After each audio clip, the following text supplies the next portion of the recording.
কওক।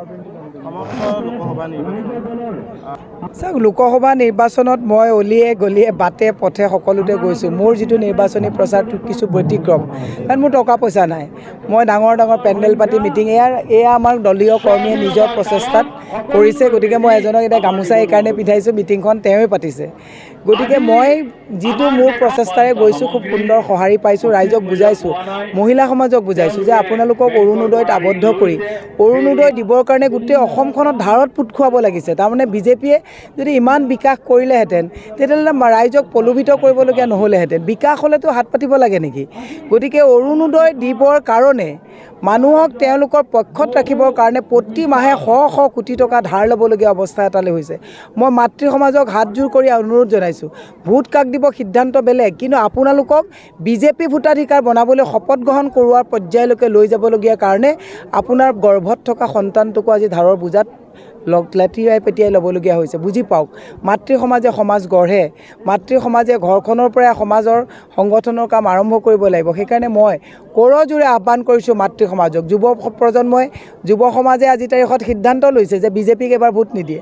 পুৰুষ সমাজে সিদ্ধান্ত লৈছে যে এইবাৰ বিজেপিক ভোট নিদিয়ে। ব্যৱসায়ীসকল, ক্ষুদ্ৰ ব্যৱসায়ীসকল, ওলা উবেৰৰ পৰা কৰ্মচাৰী সকলোৱে সিদ্ধান্ত লৈছে। মহিলাসকল যিসকল অৰুণোদয়ত শপত গ্ৰহণ কৰিছে তেওঁলোকৰো উপায় নাই।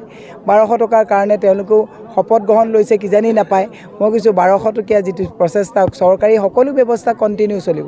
কিন্তু এইবাৰ যদি আপোনালোকে ভুল সিদ্ধান্ত লয়, অহা মাহৰ পৰা 1200 টকাটো দিবই নোৱাৰে, দৰমহাটো দিবই নোৱাৰে। আপোনাৰ মোৰ ধাৰ বিচাৰি গৈ বন্ধকত ক'ৰবাত থ'লেও বস্তু, বন্ধক ল'ব কোনে? কাৰো হাতত পইচা নাই। মোৰ ৰাইজৰ ওচৰত এটাই প্ৰতিশ্ৰুতি আছে যে ৰাইজৰ যিবিলাক জাতীয় সমস্যা, ৰাইজৰ যিটো জনগোষ্ঠীয় সমস্যা, ৰাইজৰ যিবিলাক সমস্যা, এই সমস্যাবিলাকক মই সজোৰে সদনত গৈ বলিষ্ঠভাৱে মই উত্থাপন কৰি কেন্দ্ৰীয় আঁচনিৰ জৰিয়তে মই যিমানখিনি পাৰোঁ সেইখিনি যাতে ইয়াত ডেভেলপমেণ্টৰ কাম মই কৰিব পাৰোঁ। আৰু ৰাইজৰ যাতে যিবিলাক মাটিপট্টাৰ সমস্যা আছে, খোৱাপানীৰ সমস্যা আছে, যুৱ প্ৰজন্মৰ সংস্থাপনৰ সমস্যা আছে, এই সমস্যাবিলাক যাতে সমাধান কৰিব পাৰোঁ, তাৰ কাৰণে মই ৰাজনৈতিকভাৱে, মানসিকভাৱে নিজৰ এখন দৰ্শন লৈ পেলাই মই প্ৰস্তুতি লৈছোঁ। মই টাউনৰ চিটিৰ ভিতৰত হায়েষ্ট ভোট এবাৰ চিটিৰ পৰা পাম। আগতে মানুহে কয় বাইদেউ গাঁৱত ঠিকে ভোট দিওঁ, আপুনি চিটিত আমাৰ ভোটবিলাক নাইকিয়া হয়। এইবাৰ চিটিত মই হায়েষ্ট ভোট পাম, কাৰণ মানুহে খোৱা পানীৰ কাৰণে যিটো হাহাকাৰ কৰিবলগীয়া হৈছে। অভাৰব্ৰিজ বনাইছে, তলত মানুহৰ ব্যৱসায় বাণিজ্য খতম হৈ গৈছে, স্কুল কলেজ বন্ধ হৈছে, সকলো মানুহৰে অসুবিধা হৈছে। গতিকে মই চিটিত এবাৰ হায়েষ্ট ভোট পাম। গ্ৰাম্যততো আমি সদায়ে পাওঁ, এইবাৰ গ্ৰাম্য আৰু চিটি মিলাই এইবাৰ আমি এইটো চিট জয় হ'ম। শুনক, হিমন্ত বিশ্ব শৰ্মাই অভিনন্দন এইকাৰণেই জ্ঞাপন কৰিছে কাৰণ হিমন্ত বিশ্ব শৰ্মাই মাইণ্ড গেম খেলে যে মোৰতো মীৰা বৰঠাকুৰক কটাক্ষ কৰিবলৈ কোনো ৰেড কাৰ্পেটৰ তলত ফাইল নাই। গতিকে এইটোকে জনাই থৈ দিছোঁ মানুহক কনফিউজ কৰিবৰ কাৰণে। মই সেইকাৰণে হিমন্ত বিশ্ব শৰ্মাই যিটো মাইণ্ড গেম খেলে, এইবাৰ সেই গেমটোত তেওঁ ফ্লপ হ'ব। হয়, ভাল আছিলে, এসময়ত ভাল আছিলে, বিজেপিলৈ মই লৈ গৈছিলোঁ। এসময়ত ভাল আছিলে, আদৰ্শ আৰু বিচাৰধাৰাৰ লগত ভাল নহয়। আৰু যিদিনাখনেই মই তেওঁক বিজেপি এৰি কংগ্ৰেছত জইন কৰিছোঁ, হিমন্ত বিশ্ব শৰ্মাই যদি এটা ফোন কল, এটা মেছেজ মোক দেখুৱাব পাৰে, মই ৰাজহুৱা জীৱন পদত্যাগ কৰিম। মই এদিনে এটা মেছেজ টুইটাৰত দিছিলোঁ, জোনমণি ৰাভাৰ যেতিয়া ভাতৃ হস্পিটেলাইজ হৈ আছিলে, মাতৃয়ে কান্দি কান্দি পইচাৰ কাৰণে হিয়া কৰিছিলে, জিপিন সিং ডাঙৰীয়া আৰু মুখ্যমন্ত্ৰীক দুটা টুইট মেছেজ দিছিলোঁ। তাৰ বাদে যদি দ্বিতীয়টো মেছেজ মোক দেখুৱাব পাৰে, দ্বিতীয়টো ফোন কল যদি তেওঁ IT ডিপাৰ্টমেণ্টে দেখুৱাব পাৰে, মই আজিয়ে কৈছোঁ ৰাজহুৱা ৰাজনৈতিক জীৱন মই পৰিত্যাগ কৰিম। আৰু সেইকাৰণে তেওঁ মোক শুভেচ্ছা দিয়াৰ বাদে বেলেগ, তেওঁ ভালকৈ এটা কথা জানে যে হিমন্ত বিশ্ব শৰ্মাৰ তোলা চালনীত যদি নুঠে মই নুঠোঁ, সেইটো কথা ভালকৈ জানে। গতিকে শুভেচ্ছা নিদি কি দিব?